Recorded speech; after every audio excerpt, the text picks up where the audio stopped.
How long should I wait for my wife? My wife who says she loves me, but she's not in love with me, or she needs to find herself, or she's been a chameleon for the last 20 years. She lost herself at the beginning of the relationship, and she thought that's what she wanted, but she's realizing now that she's grown resentment and pain and shame for not speaking up about this. Maybe since the kids were born, intimacy's really been non-existent. And so now that she wants space, or maybe we are separated, how long should I wait for her? And what do I do in the meantime? Welcome to our man-to-man call, guys. We are here because we want to learn about ourselves, and grow depth and connection and intimacy in long-term monogamous relationship with a woman. That's what we talk about here on this show and on this channel.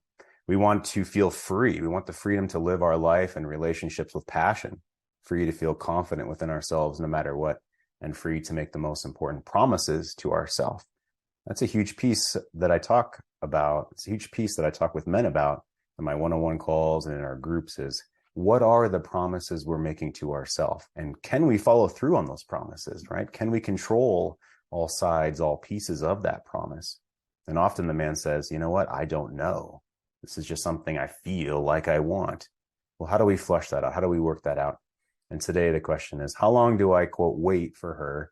And what do I do in the meantime? I'll show one graphic that a man posted, a new man to our Kingly Life Path membership group. So he took this picture and added the words self-pity down here. This is demon slayer, so to speak.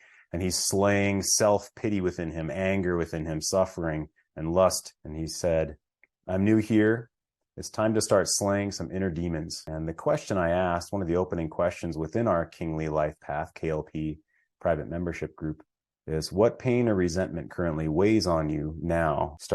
Time to start slaying some inner demons. I've held strong resentment against my wife for the last year for her withholding physical affection. I took the revenge path and withheld all emotional connection from her. Relationship terrorism, essentially.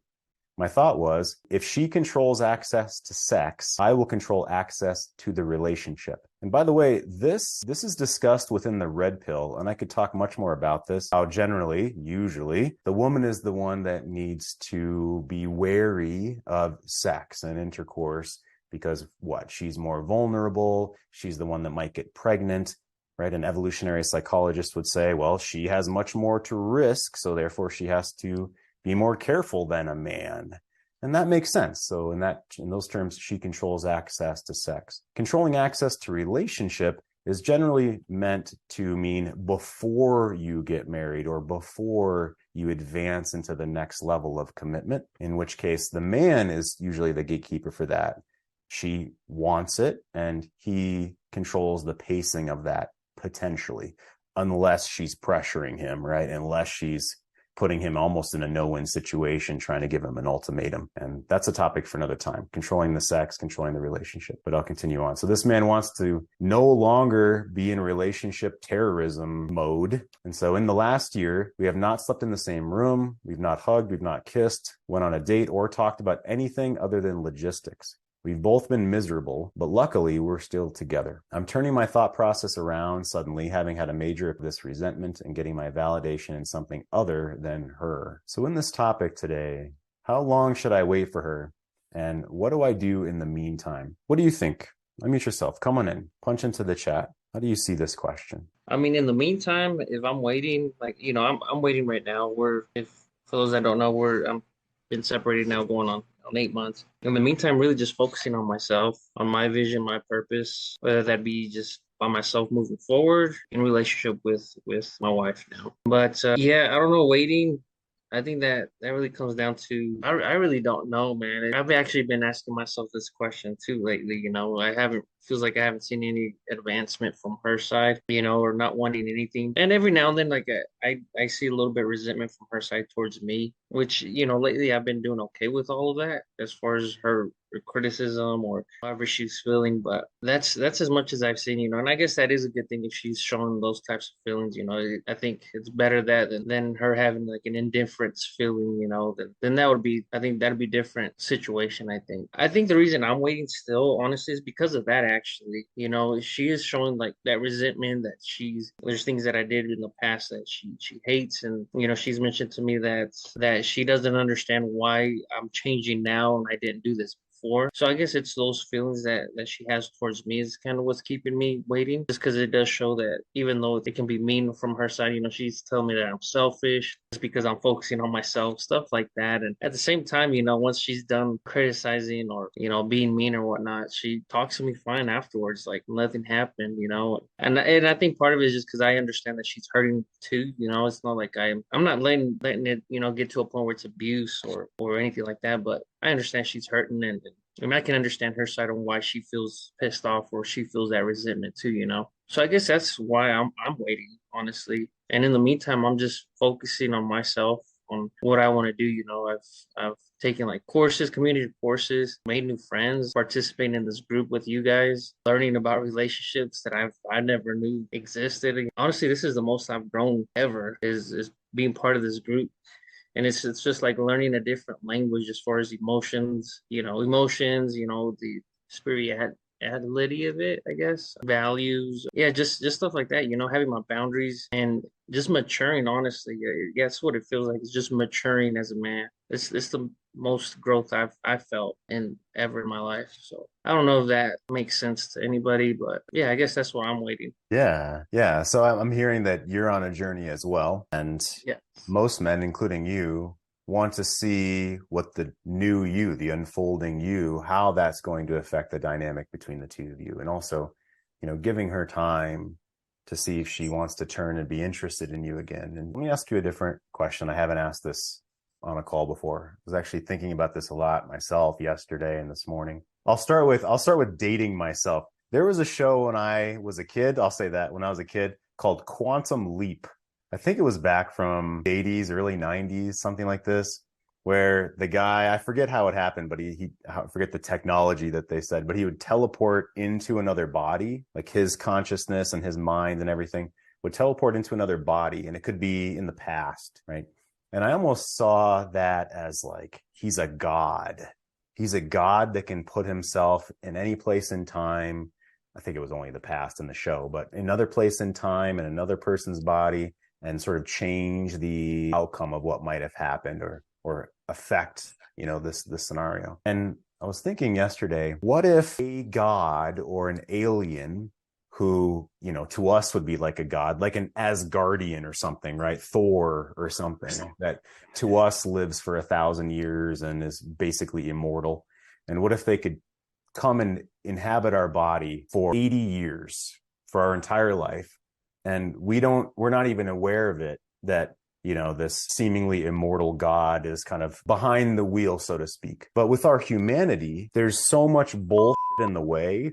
There's so much ego and, like, you know, cultural misconceptions or messages and stories and our primitive brain and all this bullshit that gets in the way, where we're completely out of touch with that God within us. And a part of this work, to me, is peeling away all that other bullshit so that we can actually feel in touch, let's say, with that God part of ourself, with the consciousness part of ourself. And so if a God were to teleport into your body, or if you would feel like, okay, there's this immortal God who wants to experience humanity, and he is within me for my entire life. He's always been there. He's always going to be there.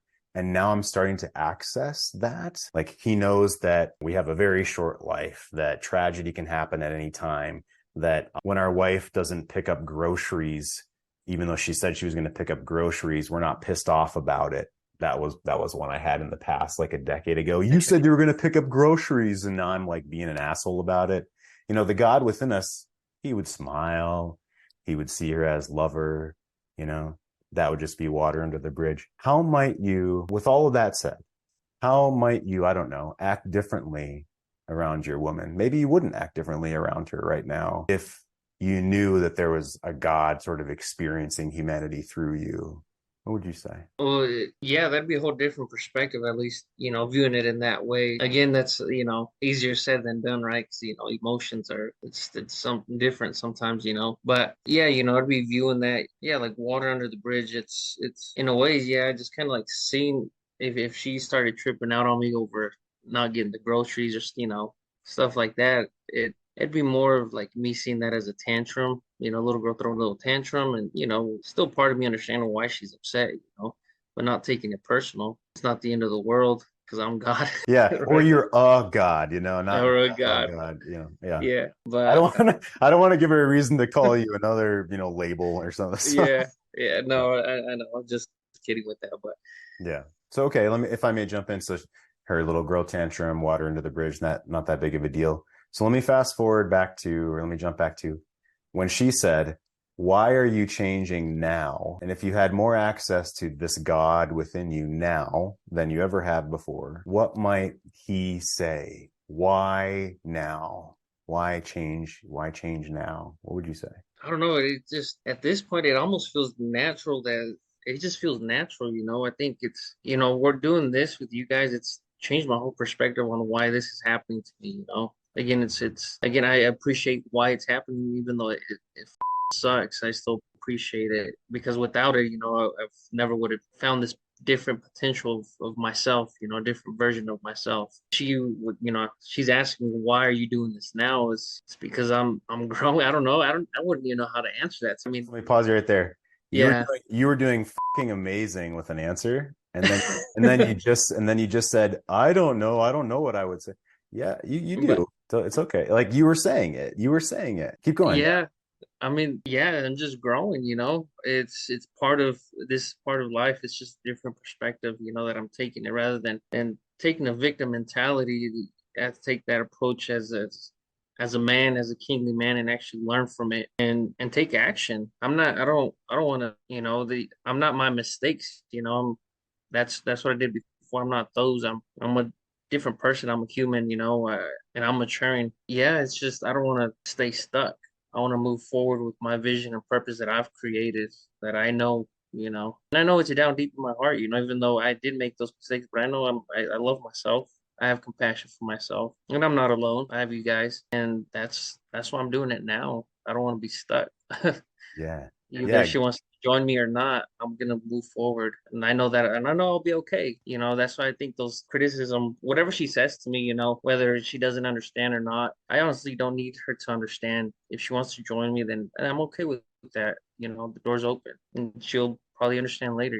But I have to do this for myself. Yeah, Yeah. very good. That's incredibly well said. I want to give you a challenge. Can I challenge you with something right now? Yeah. Okay. So take a big breath for me, right? Okay. And imagine that she just asked you the question. Everything you said was phenomenal. I'm going to give you a challenge here. Imagine that she just asked you the question, why now? And I want you to answer as if you're talking with her. And I want you to answer just with one or two sentences. And I want you to talk about half as fast as you did just then. So when you're saying it's going to feel stupid because you're talking so slowly that to you, it seems ridiculous.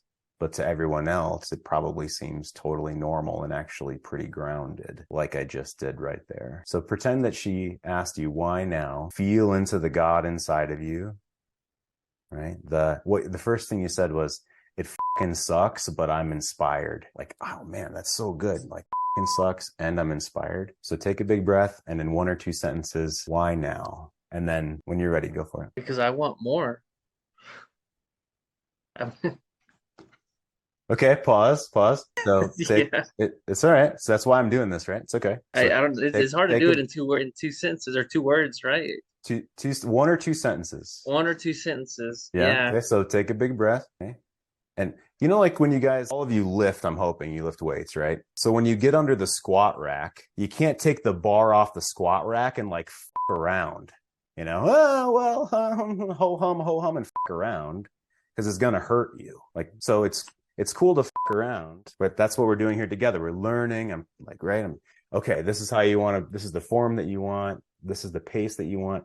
And then when I say, okay, ready, go, you just put yourself under the squat bar, right? Take a big breath, brace your breath, and take the weight off the bar, and you go for your squats nice and slow. Like, that's what I'm asking you to do. You don't have to be perfect, but I'm asking you just to okay, take a big breath. You got one or two sentences. The God within you is answering, and she's standing in front of you. Why now? And you're feeling that God within you, the God that knows you're going to die someday, the God that knows we're a ant on a rock hurtling through space. Like, what is this? Well, what this is what? Why now? So take a breath, speak like half as slowly as you think sounds normal, and just give me 1 or 2 sentences. Why now? Because I know what my purpose is, what I want. I know this sucks, for both of us, but I think this needed to happen for me to grow as a man and lead in life. Good. Period. Yeah. Period at the end. Period. Yeah. All right. Punch into the Yeah. chat. How did that feel? How did that feel? What he just said there, what he was accessing, the energy that kind of came across, his depth, and don't at him, put into the chat. Yeah. Hey man, thanks. That was awesome. Good job, man. Yeah, no, thank you. I think I love these questions. I really like that challenge. I think that's something I can continue to practice for sure. And most definitely write in my journal. Yeah. Yeah, period. That's right. Good stuff. Good stuff. And so if you guys don't know, been doing this work for about how long? How long have you been in our groups and such? Since February. Okay. So 6 months? Yeah, just about 6 months. Okay. Awesome. Yeah. Hey, nice work, man. Appreciate it. Good to Thank see you. Yeah. I saw that you raised your hand. I had to raise my hand. You're talking about what would God do in your body, right? Yeah. Which we asked earlier. And I just had some thoughts and hit on a few of the points that I came up with. But to add to what you're saying, I think that if a God is inside of our body, then we would get rid of a lot of the lower level energies, such as shame. We wouldn't have fear of being seen sometimes. Like for me personally, I'd say like 90% of the time I'm fine being seen and heard. Then there's like 10% of the time where, I don't know, might be a certain person where I have a fear of being seen. Those type of fears a God would not have. They'd be free and easy, carefree. And I know there's some people that talk about life there being levels to life and also being hierarchies, right? So God is the highest hierarchy, right? So being the highest hierarchy, obviously there's no one above you. So who is there to fear in any way? Shame, any type of fear you can come up with, or any low energy that you can come up with. Yeah.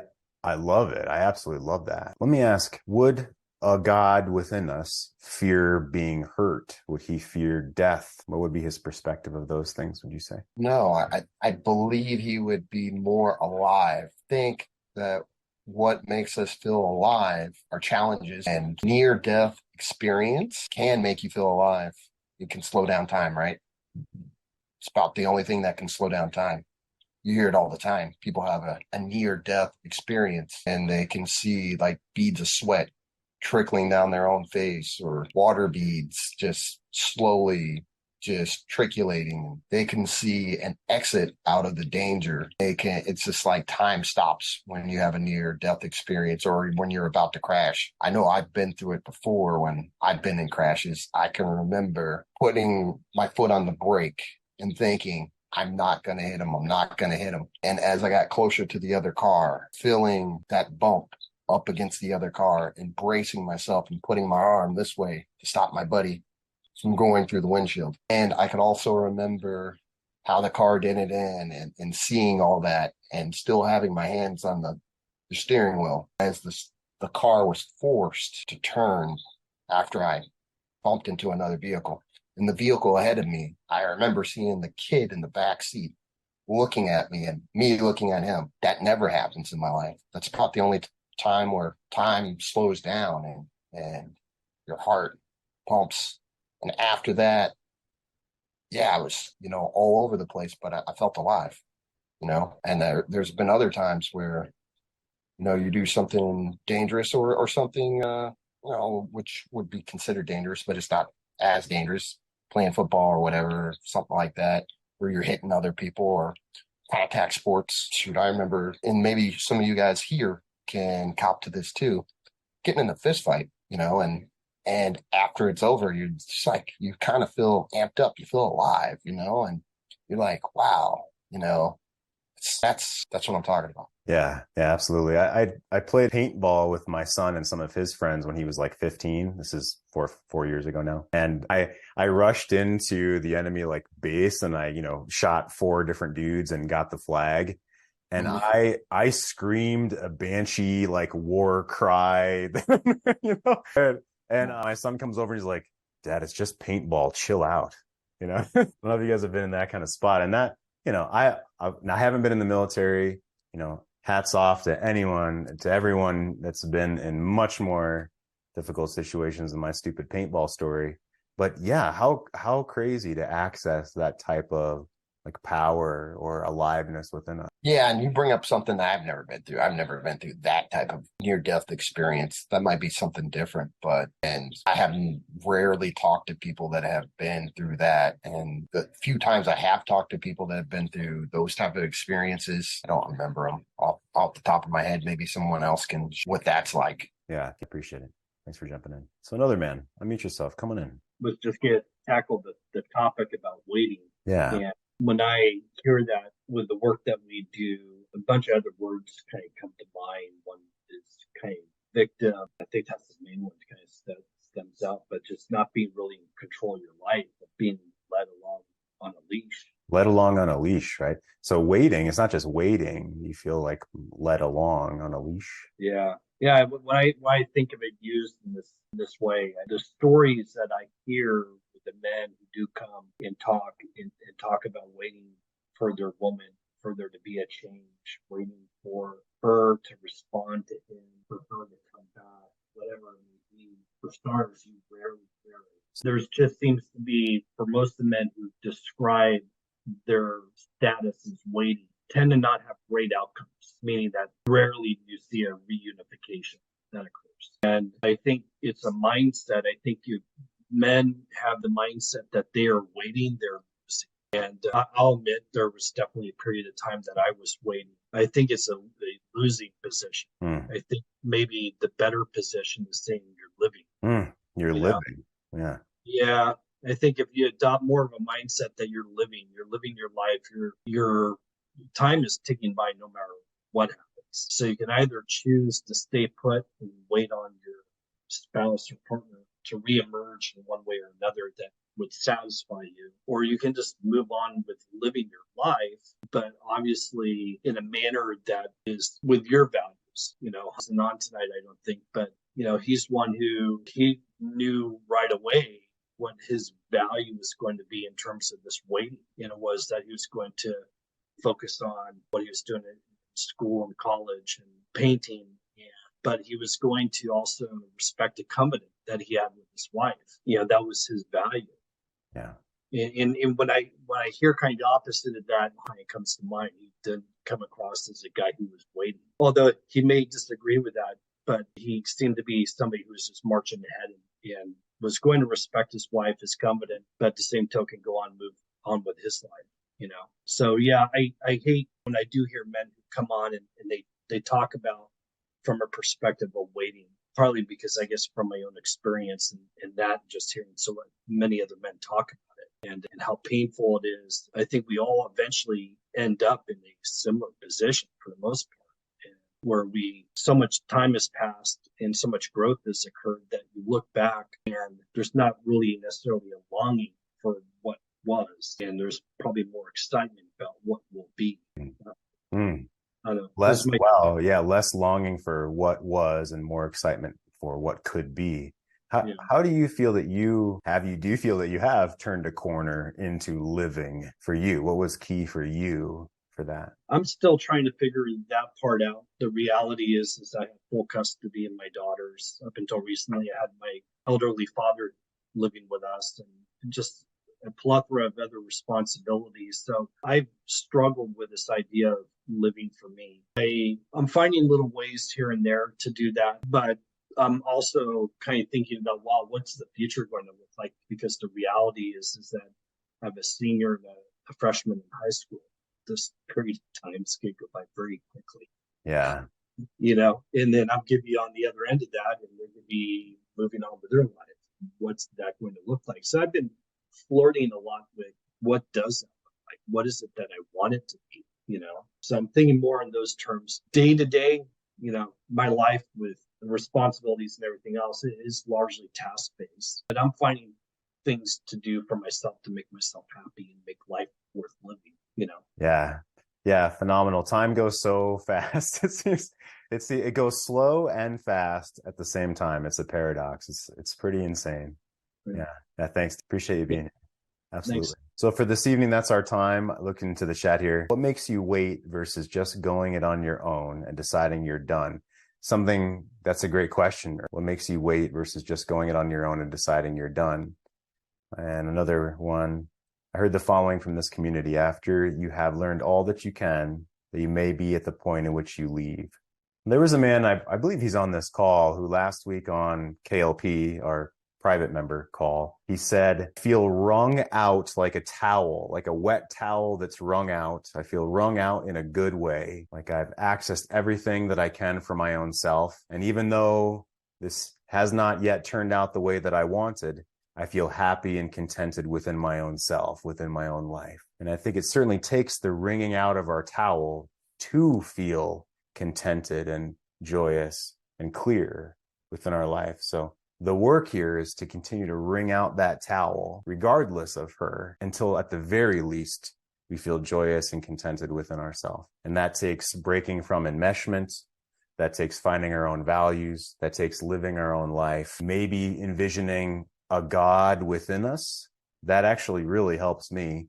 Or a king within us. What would the king within me do? What would the God within me think? And it gives me that frame of mind. And speaking slowly and in one or two sentences at a time often is a huge key. It's kind of like it's a funnel for us to channel our masculinity, because you can't pour too much water in that funnel at any one time. You can only pour so much water into that funnel. Otherwise, she'll feel like she's drowning, or you're manipulating her, or it's bullshit. So just try a little bit of godly depth, a godly masculinity at a time, and put a period on the end and let the pregnant pause be there. Not just for you, but for the space in between the two of you. Appreciate you guys. I'll see you next week, same time. Ciao, guys.